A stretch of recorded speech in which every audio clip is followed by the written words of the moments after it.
Bintang pelajar untuk prestasi tinggi dan akhlak terpuji. Indonesia mengajar. Bismillahirrahmanirrahim. Assalamualaikum warahmatullahi wabarakatuh.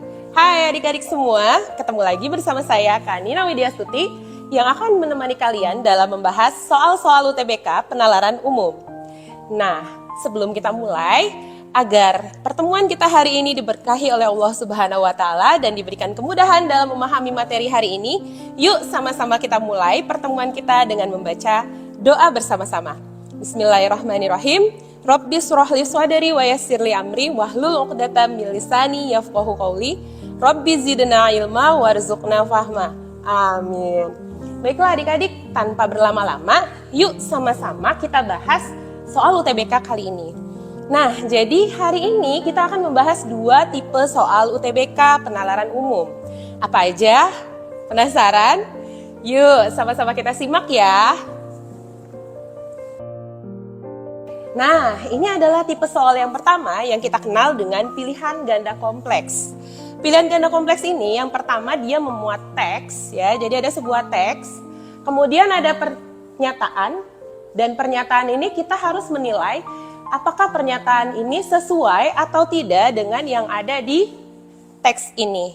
Jika sesuai dan menguatkan apa yang ada di teks ini, maka kita memilih tidak memperlemah, ya. Sedangkan jika isinya tidak sesuai atau memperlemah apa yang ada di teks ini, maka kita bisa menjawab dengan memperlemah. Memperlemah disingkat dengan huruf M dan tidak memperlemah disingkat dengan huruf TM. Nah, gimana sih cara mengerjakan soal tipe seperti ini? Mungkin adik-adik kurang familiar nih kalau di sekolah. Baik, kalau gitu Kanina bantu ya. Jadi caranya adalah yang pertama tentu saja kita harus membaca terlebih dahulu teks yang disediakan. Ya. Kemudian dari teks tersebut kita cari nih ide pokoknya apa. Ya. Tahu kan cara menentukan ide pokok? Masih ingat? Oke, masih, alhamdulillah. Ya, untuk yang belum ingat, Miss Nina ingetin lagi ya. Jadi, ide pokok itu bisa dicari di awal kalimat, ya. Kita kenal dengan paragraf deduktif, atau bisa kita cari di akhir paragraf, ya. Atau yang kita kenal dengan paragraf induktif. Atau bisa jadi di awal dan di akhir paragraf yang kita kenal dengan paragraf campuran. Nah, jadi itu ya kuncinya. Baik, tanpa berlama-lama, yuk kita kupas tuntas untuk soal nomor 1 ini. Dan yang perlu adik-adik ingat, ya, untuk menjawab soal nomor 1 supaya mendapatkan poin, kalian harus menjawab semua pernyataan ini dengan benar. Jadi hati-hati nih, karena kalau salah satu salah, maka kalian tidak akan mendapatkan poin. Gitu ya. Yuk sama-sama kita baca teksnya dulu ya. Komputer tablet adalah perangkat modern yang mengadopsi sistem komputer untuk membantu pengguna melakukan aktivitas yang berpindah-pindah. Namun, pada saat yang sama, pengguna harus dapat mengakses komputer.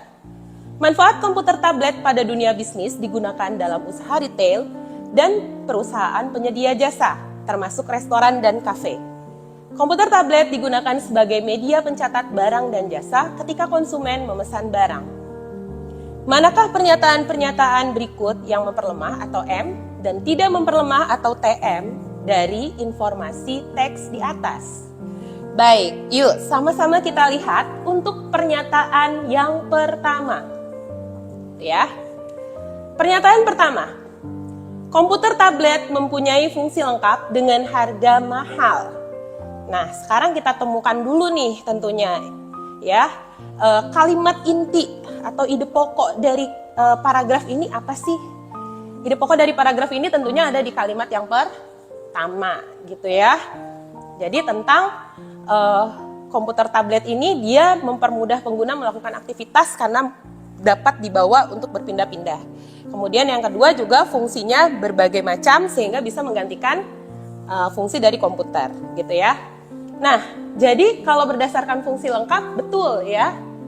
Tapi di sini jangan lupa ada kata-kata harga mahal. Nah, jadi menurut adik-adik gimana nih jawabannya? Memperlemah.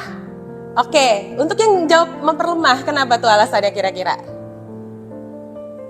Oke, betul sekali ya.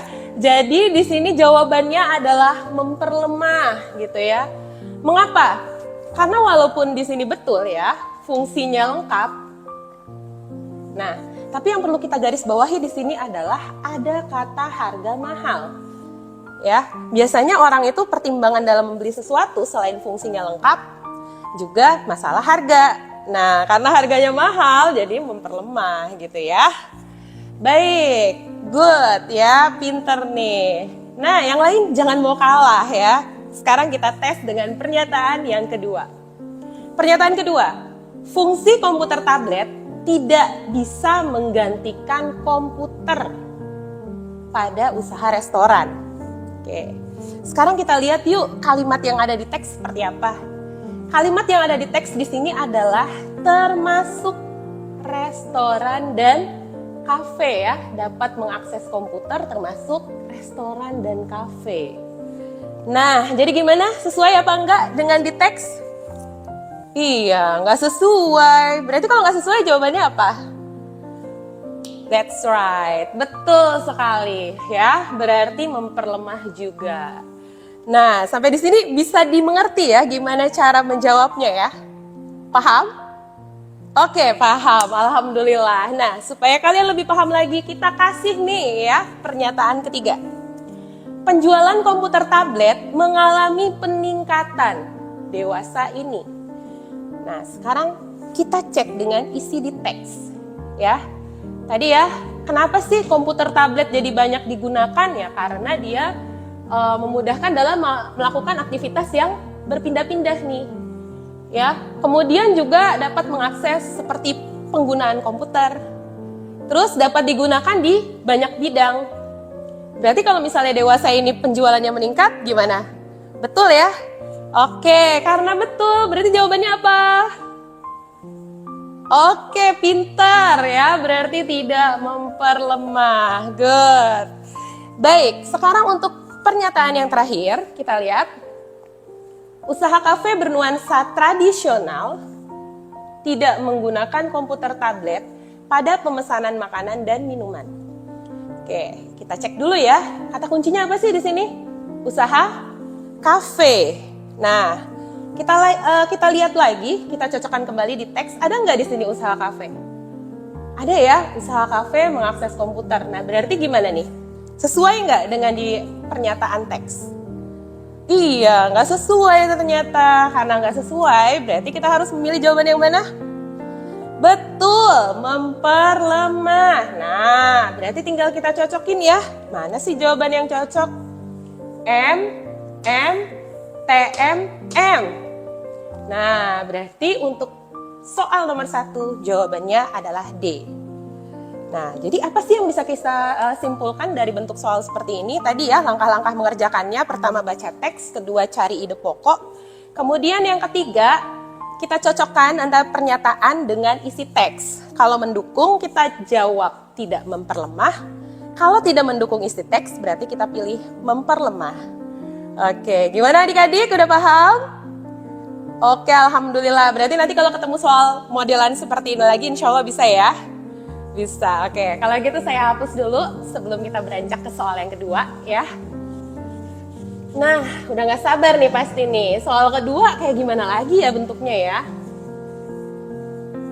Oke, kita lihat soal yang kedua. Nah, soal kedua disediakan teks ya. Kemudian kita diminta untuk mencari simpulan yang benar. Berarti ini berkaitan dengan kualitas penarikan kesimpulan. Ya. Jadi seperti tadi ya, caranya adalah kita harus membaca teksnya dulu, kemudian kita cari ide pokoknya. Kemudian teksnya itu menyatakan apa sih gitu ya, isinya itu apa sih, dan kita cocokkan dengan pilihan jawaban. Baik, tanpa berlama-lama kita baca teksnya terlebih dahulu ya. Data Badan Pusat Statistik menunjukkan bahwa gula merupakan komoditas pangan dengan konsumsi tertinggi di Indonesia. Padahal, tingginya konsumsi gula ini menyebabkan peningkatan penyakit diabetes. Minuman manis sedikit digemari masyarakat apabila konsumsi gula rendah. Diadaptasi dari https://kumparan.com. berdasarkan informasi pada teks di atas simpulan yang benar. Jadi diminta adalah simpulan yang benar. Berarti kita harus menemukan dulu nih, apa sih ide pokok ya atau kalimat inti dari paragraf ini. Kira-kira apa nih kalimat intinya? Ya, ngomongin apa sih? Ngomongin hubungan sebab akibat ya, sebab akibat antara apa dengan apa? Betul, dengan antara tingginya konsumsi gula dengan peningkatan penyakit diabetes. Berarti mana sebabnya? Oke, pinter banget ya. Sebabnya adalah tingginya konsumsi gula ya. Nah, akibatnya apa akibatnya? Betul ya. Jadi akibatnya adalah ini, peningkatan penyakit diabetes. Oke, tuh saya kasih warna yang berbeda deh biar lebih jelas lagi ya. Nah, dari sini kita tinggal pilih deh mana yang benar berdasarkan informasi ini gitu ya. Pilihan A, konsumsi gula mengalami penurunan apabila diabetes berkurang. Gimana nih? Salah ya, kebalik, hubungan sebab akibatnya, terbalik dong ya. Oke, harusnya tadi tuh konsumsi gula itu menyebabkan peningkatan penyakit diabetes ya. Kalau makin meningkat konsumsi gulanya, penyakit diabetesnya makin meningkat. Kalau misalnya konsumsi gulanya makin rendah, ya berarti penyakit diabetesnya akan semakin berkurang ya. Berarti ini terbalik sebab akibatnya. Jadi jawabannya bukan A ya. Oke, kita silang dulu deh, jawabannya bukan A. Sekarang yang B. Penderita diabetes berkurang ketika sedikitnya minuman manis yang dijual. Apakah ada hubungannya antara minuman manis yang dijual dengan diabetes? Nggak ada, ya kan? Tadi hubungan sebab akibatnya adalah antara tingginya konsumsi gula dengan penyakit diabetes ya. Berarti pilihan B salah. Gitu ya. Paham? Paham, oke. Sekarang gimana menurut kalian pernyataan C? Benar apa salah? Gimana? Salah. Kenapa tuh? Oke, kita cek ya sama-sama ya. Banyak minuman manis yang dijual membuat masyarakat menyukai minuman tersebut. Iya, nggak ngomongin ini kan ya tadi ya. Ngomonginnya antara tingginya konsumsi gula dengan peningkatan penyakit diabetes. Jadi salah juga. Kemudian yang D, peningkatan penyakit diabetes diakibatkan minuman manis banyak digemari masyarakat. Gimana? Enggak ya, bukan minuman manis. Tapi di sini apa? Tingginya konsumsi gula ya, karena konsumsi gula itu kan nggak harus hanya dari minuman manis ya, bisa juga dari sumber-sumber yang lain. Betul. Nah, berarti jawabannya adalah yang E ya. Banyaknya minuman manis yang digemari masyarakat mengakibatkan tingginya konsumsi gula. Oke. Nah, jadi tadi ya, jawaban D juga ternyata kan salah. Maka jawaban yang benar adalah yang E gitu ya. Baik, nah gimana nih teman-teman semua? Sudah bisa memahami? Bisa ya? Oke, bisa. Kira-kira kalau misalnya ketemu tipe soal seperti ini lagi gimana? Bisa nggak nih ngerjainnya? Oke, baik kalau begitu. Nah, ada yang mau ditanyain dulu? Sampai sini ada yang mau bertanya? Nggak ada, cukup jelas ya? Alhamdulillah kalau jelas. Baik, kalau gitu kita tutup aja kali ya. Ya, kita tutup aja pertemuan kita hari ini dengan baca hamdalah dan juga doa kafaratul majelis. Alhamdulillahirrabbilalamin. Subhanakallahumma wa bihamdika asyhadu an la ilaha illa anta astaghfiruka wa atubu ilaik. Baik, terima kasih semuanya adik-adik. Semoga apa yang saya sampaikan bermanfaat. Ya, ingat tadi cara mengerjakannya, jangan lupa ya, dilihat dulu bacaannya, ya, dibaca dulu teksnya, kemudian dicari ide pokoknya, kita lihat soalnya, baru kita cocokkan dengan jawabannya. Oke, terima kasih semuanya. Billahi taufiq wal hidayah. Wassalamualaikum warahmatullahi wabarakatuh. Sampai ketemu lagi.